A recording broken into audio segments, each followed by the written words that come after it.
Good day class, welcome to this lecture video in Philippine history.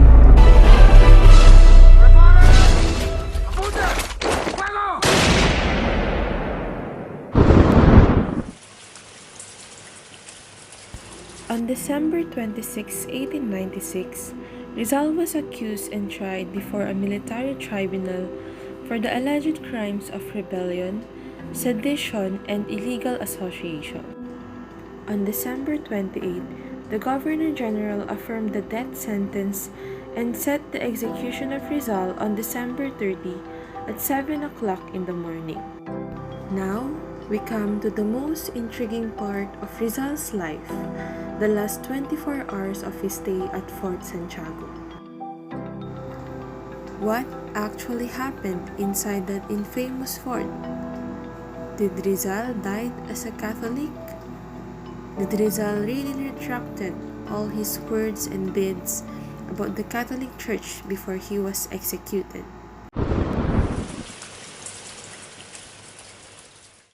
Before we proceed with our lesson, let us first define what is retraction.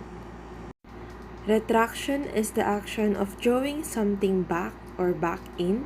It is a withdrawal of a statement, accusation, or undertaking. Jose Rizal was born on June 19, 1861 in Calamba, Laguna. He was the seventh child among 11 and the second son of Francisco Mercado and Teodora Alonso Realonda.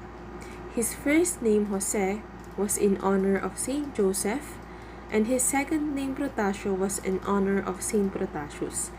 His nickname was Pepe or Moy, and he was baptized as a Roman Catholic. Jose Rizal is identified as a hero of the revolution. It is because of his writings that centered on ending colonialism and liberating the Filipino people. His most influential works are his two novels, Noli Me Tangere and El Filibusterismo. These two novels vilify the friars, who were the main agents of injustice in the Philippine society. It is therefore understandable that any piece of writing from Rizal that retracts everything he wrote against the friars and the Catholic Church could deal heavy damage to his image as a prominent Filipino revolutionary. Such document allegedly exists and signed by Rizal a few hours before his execution. This document, which is referred to as the Retraction, declares Rizal's belief in Catholic faith and retracts everything he wrote against the Church.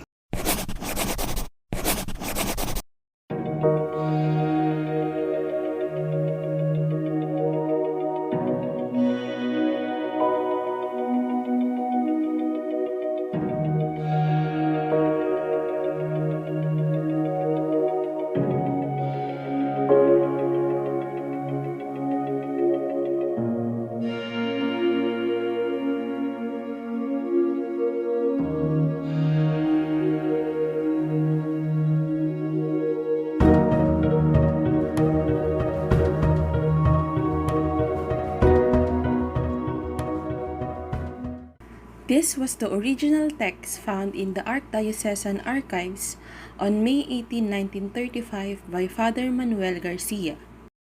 However, there are a lot of iterations of the text which appeared in local and Spanish-based newspapers.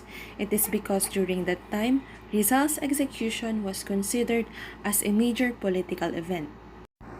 Still, there were doubts on the retraction document, especially because during that time, there was only one eyewitness account of its writing, and that is the Jesuit friar Father Vicente Balaguer.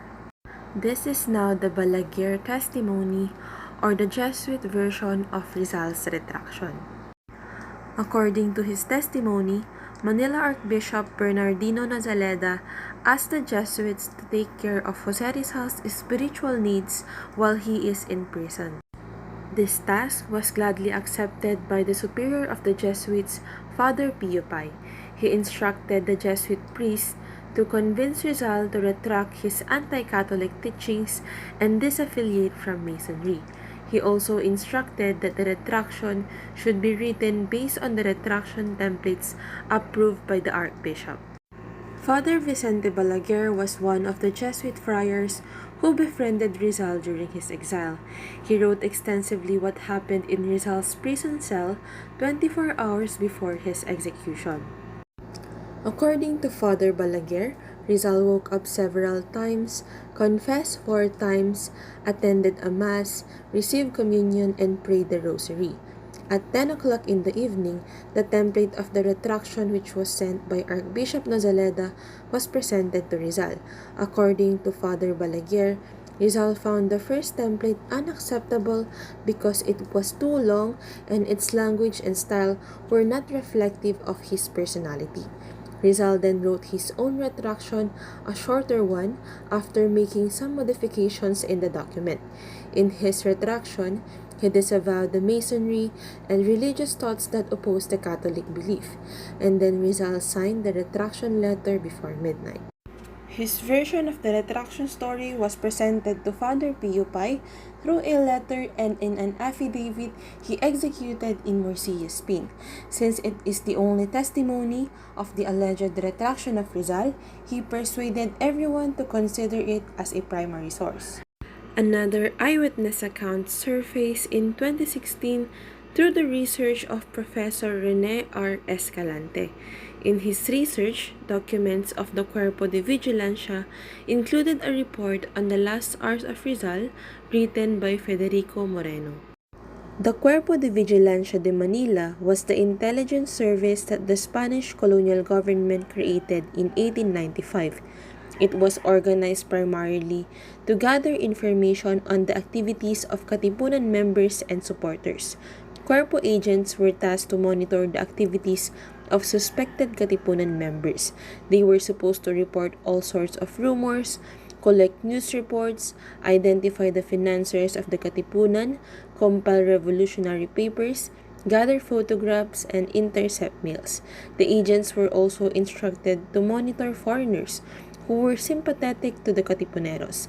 In a span of 3 years, they were able to collect almost 3,000 documents containing eyewitness accounts of the activities of individuals fighting for Philippine independence. Rizal's connection to the Katipunan is undeniable.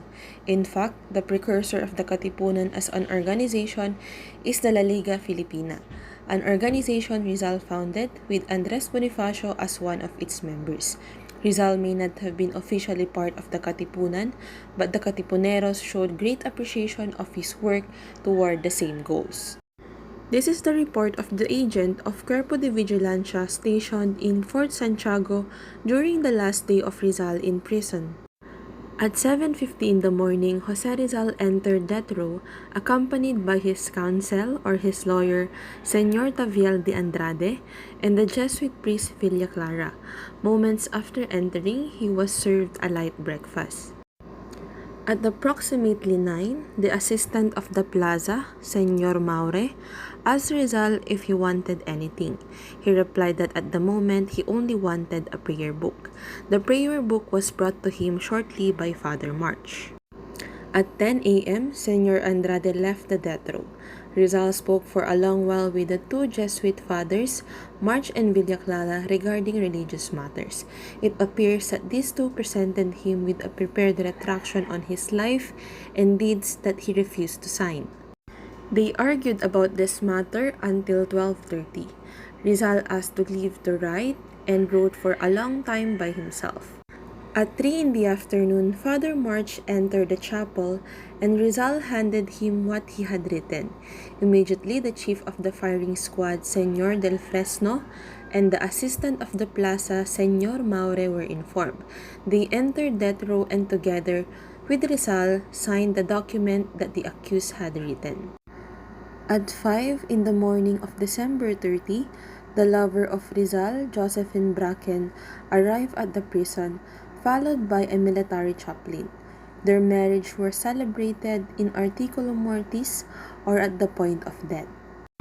This account corroborates the existence of the retraction document. However, nowhere in the account was Father Balaguer mentioned. This adds confusion to the controversy. The retraction was also challenged and questioned by Rizal's compatriots in the Masonry. Masonry was a civic movement promoting fraternity. The Spanish believed that Masonry and the establishment of the Katipunan were the roots of the problems. Filipinos were described to be against righteousness, morality, or justice, and that Masonry was the enemy of God. After the execution, local and international newspapers reported that Rizal had denounced his Masonic beliefs and reprofessed his faith. The narratives of these newspapers, however, are merely based on the testimonies of people who claim that they have read the retraction document and printed the said document as a proof. This includes the testimony of Father Balaguer and also the copy he presented. No one saw the written declaration in spite of the fact that a quite number of people would want to see it. The sister of Rizal, Trinidad, also attested that after her brother's death, the Jesuits promised that they would show them the original retraction. However, the promise did not materialize. For this reason, the members of the Masonry started to question openly Rizal's retraction. They would come up with activities and write articles that debunk and ridicule the retraction story. They openly attacked the Jesuits because they could not understand how the Jesuit friars and the Archbishop could have misplaced such a priceless document. Other Masons used the character of Rizal. They argued that Rizal was a strong-willed man and cannot be easily flip-flopped even in critical circumstances. They said that the retraction story was an attempt to slander Rizal by imputing him confessions which he himself could not have done. They argued that the Catholic Church, particularly the Spanish friars, just wanted to clear their image and reputation, which Rizal exposed and tainted. When the original text was found in 1935 by Father Manuel Garcia, after almost 4 decades of disappearance, the Masons regarded the document as a fact, but whether it was indeed written by Rizal was for them a big question. The debate was whether the retraction document was genuine or not, or whether Rizal retracted or not. The discovery, instead of ending doubts about Rizal's retraction, has in fact encouraged it, because after thorough scrutiny by the Masons, the newly discovered retraction text differs significantly from the text found in the Jesuits' copies. The Masons maintained that it did not reflect Rizal's character and beliefs.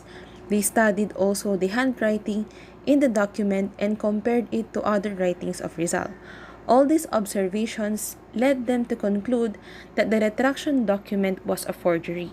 Rizal, during his journey in Madrid, came in close contact with the Spanish liberals and Republicans who were mostly Masons.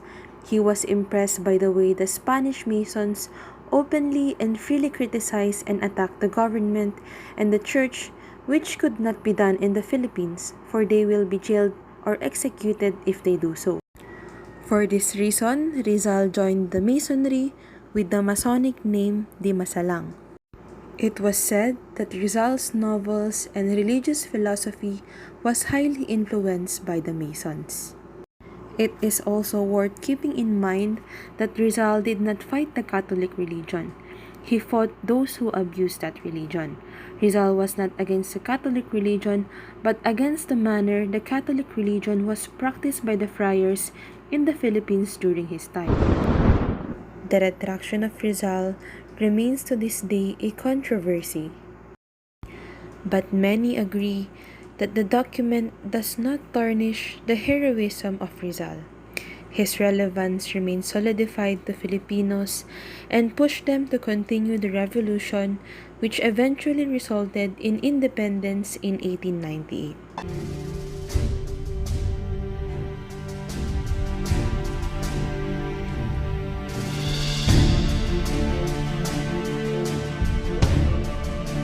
Mapanatag ka, anak ko. Hindi mapupunta sa wala ang iyong mga pagtitiis at pagmamalasakit sa bayang ito.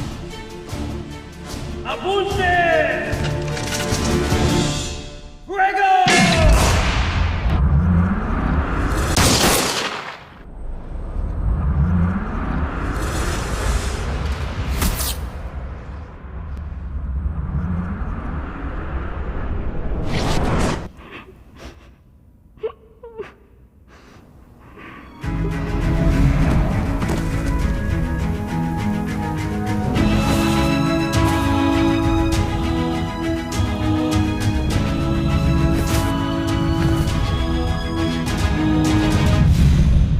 Thank you for listening and I hope you learned a lot.